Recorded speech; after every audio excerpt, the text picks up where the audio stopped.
ఒక విషాదకరమైనటువంటి సంఘటన.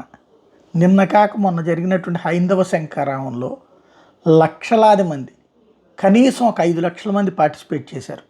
చక్కగా, బాధ్యతగా, సిస్టమేటిక్గా వెళ్ళారు, అంతా విన్నారు, వచ్చారు. ఎక్కడా ఏ ప్రాబ్లం రాలేదు.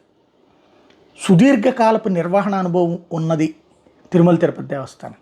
కానీ అక్కడ వైకుంఠ ద్వార దర్శనానికి సంబంధించినటువంటి కూపన్స్ ఇచ్చేటటువంటి చోట్లన కొద్దిసేపటి క్రితం జరిగినటువంటి తొక్కిసలాటలో ఒక భక్తురాలు మృతి చెందింది. వైకుంఠ ద్వార సర్వదర్శనం టోకెన్ల జారీ సందర్భంగా తిరుపతిలో విష్ణు నివాసం దగ్గరన ఈ ఘటన చోటు చేసుకుంది. ఆ టోకెన్ల కోసం ఒక్కసారిగా భక్తులు వచ్చారట. తీవ్ర తోపులాట జరిగింది. ఈ క్రమంలో తమిళనాడులోని సేలంకి చెందిన భక్తురాలు మృతి చెందింది. ఈ ఘటనలో మరో 4 భక్తులు ఆ తొక్కిసలాట సందర్భంగా లేదా ఆ తోపులాట సందర్భంగా అస్వస్థతకు గురయ్యారు. వాళ్ళని రుయా ఆసుపత్రికి పంపించి చికిత్స అందిస్తున్నారు.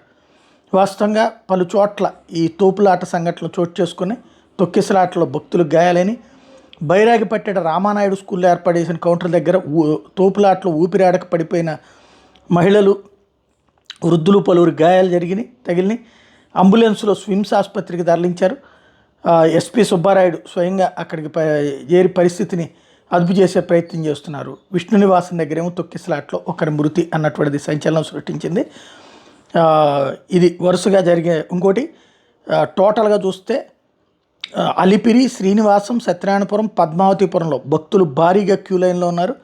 భక్తులు భారీగా రావడంతోనే ఈ క్యూ లైన్లో తోపులాట జరిగింది అన్నటువంటి విషయాన్ని తిరుమల తిరుపతి దేవస్థానం అధికారులు చెప్తున్నారు. విషాదకరమైనటువంటి పరిణామం.